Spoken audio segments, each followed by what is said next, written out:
For decades, the people of Burkina Faso have faced challenges in various aspects of life, including agriculture, infrastructure, and healthcare. This reality has driven the government to embark on a series of bold initiatives to uplift the nation and its citizens. One of the most ambitious plans is to plow all the fields of every farmer in Burkina Faso, provide them with the necessary seeds, and offer inputs at subsidized costs. This initiative is not just about agriculture. It's about securing the right to food self-sufficiency for every Burkinabe. The government believes that by supporting farmers, they can significantly contribute to the fight against food insecurity and ensure that no one goes hungry. In line with this vision, the government has recently established the National Office for the Development of Hydro-Agricultural Dams. This new office is tasked with addressing the long-standing issues of silted and blocked dams across the country. Many regions have dams that have been neglected for years, hindering agricultural productivity. The government is committed to equipping this office with the necessary tools and resources to clear these dams and construct new ones where needed. This effort is crucial in ensuring that water resources are effectively managed, enabling farmers to irrigate their fields and improve crop yields. The commitment to agricultural development is just one part of a broader strategy to strengthen Burkina Faso's infrastructure. The country faces a critical shortage of roads, which has hindered economic growth and development. In analyzing the situation, the government discovered that many road projects had outdated or non-existent studies, making it impossible to construct durable roads. To address this, the government has mandated the Ministry of Infrastructure to conduct thorough studies on multiple road sections across the country. These studies are essential for the successful execution of road construction projects, ensuring that the roads built are of high quality and can withstand the test of time. However, the cost of asphalting roads in Burkina Faso is a significant challenge. On average, it costs around 500 million CFA francs to asphalt a single kilometer of road. For a 100-kilometer stretch, including sanitation works, the total cost can exceed 60 billion CFA francs. This immense financial burden has led the government to adopt a new approach, the creation of infrastructure intervention brigades. These brigades are being equipped with the necessary tools to perform basic road construction tasks, allowing private construction companies to handle more complex work. By splitting the workload, the government aims to reduce costs and expedite the construction of as many roads as possible within a short period. Urban planning is another critical area that the government is addressing. Many cities in Burkina Faso, including the capital, Ouagadougou, have grown rapidly, but the infrastructure has not kept pace. The lack of proper sanitation and other essential services has led to public health issues, particularly during the rainy season. To combat this, the government has developed a plan to redesign cities through high-rise constructions. By concentrating urban development in specific districts, the government hopes to free up land and create well-planned, sustainable cities. This approach will not only improve living conditions, but also reduce the spread of diseases linked to poor sanitation. Health is a top priority for the government, and significant efforts are being made to improve the country's healthcare system. The government has decided to enhance the technical capabilities of several regional hospital centers by equipping them with modern diagnostic tools such as scanners and other medical devices. This initiative will allow citizens to access high-quality medical services at a lower cost, reducing the need for expensive treatments abroad. Additionally, the government has launched the Face-to-Face Health Initiative, which aims to create municipal health centers across the country. These centers will offer a range of essential services, including imaging, blood banks, and laboratories, ensuring that citizens do not have to travel long distances for basic healthcare. To address the shortage of medical professionals, the government has also prioritized the training of healthcare personnel.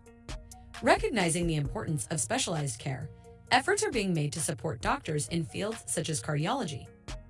The government plans to establish a well-equipped institute that will enable heart surgeries to be performed locally, reducing the need for patients to seek treatment abroad. This is part of a broader effort to strengthen the health sector and ensure that all citizens have access to the medical care they need. Education is another cornerstone of the government's development plan. After years of debate and analysis, the government has launched the Initiative for Quality Education, which will cover all levels of education from kindergarten to university. The plan includes the construction of high-rise buildings to accommodate more students in urban areas, allowing for better supervision and a more efficient learning environment. This approach is particularly important given the challenges posed by the rainy season, which often disrupts education in traditional, low-rise classrooms. The government is also focusing on instilling values, such as discipline and patriotism, in students from a young age. This will be achieved through civic and patriotic training programs, which will be integrated into the national curriculum at all levels. Additionally, the government plans to expand military training to include currently active workers, providing them with opportunities for professional development and discipline. This initiative reflects the government's commitment to building a strong, capable, and disciplined workforce that can contribute to the nation's development. As part of the education reform, the government will also address the infrastructure needs of universities. Plans are in place to construct new amphitheaters and improve catering services at university centers. These upgrades are essential for accommodating the growing student population and reducing the backlog of overlapping academic years. The government has allocated funds for these projects and will continue to invest in education to ensure that every citizen has access to quality learning opportunities. In the mining sector, the government has adopted a new policy that prioritizes national sovereignty and the efficient exploitation of natural resources. Burkina Faso is rich in minerals, particularly gold, but much of the wealth has historically been extracted by foreign multinationals. The government is now taking steps to reorganize the mining sector, empowering local gold miners and revoking permits from companies that do not align with the country's interests. By equipping local miners with modern tools and technology, the government aims to increase gold production and ensure that the profits benefit the people of Burkina Faso. For other minerals that require more advanced technology, the government is willing to collaborate with sincere partners who support Burkina Faso's sovereignty.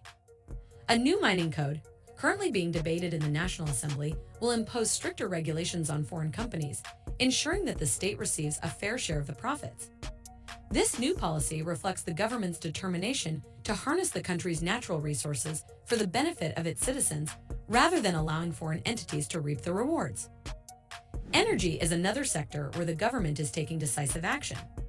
The rapid population growth in Burkina Faso has not been matched by an equally robust energy policy, leading to frequent power cuts, especially during periods of extreme heat. These power cuts have a detrimental impact on businesses and daily life. To address this issue, the government is in discussions with international partners to urgently construct large-capacity thermal power plants. These plants will provide a much-needed boost to the country's energy supply, reducing the frequency of power cuts and supporting economic growth.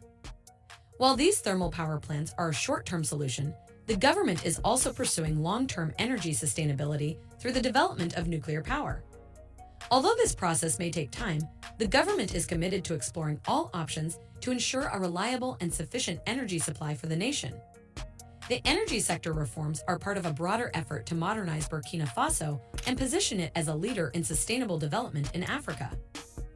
The government of Burkina Faso, under the visionary leadership covered by President Ibrahim, is taking bold steps to transform the nation across multiple sectors.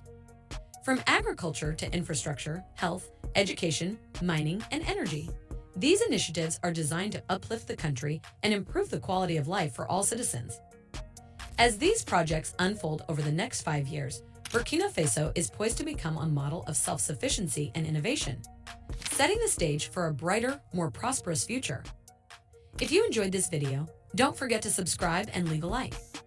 Your support helps us continue to bring you the latest updates on the transformation of Burkina Faso and other exciting developments around the world.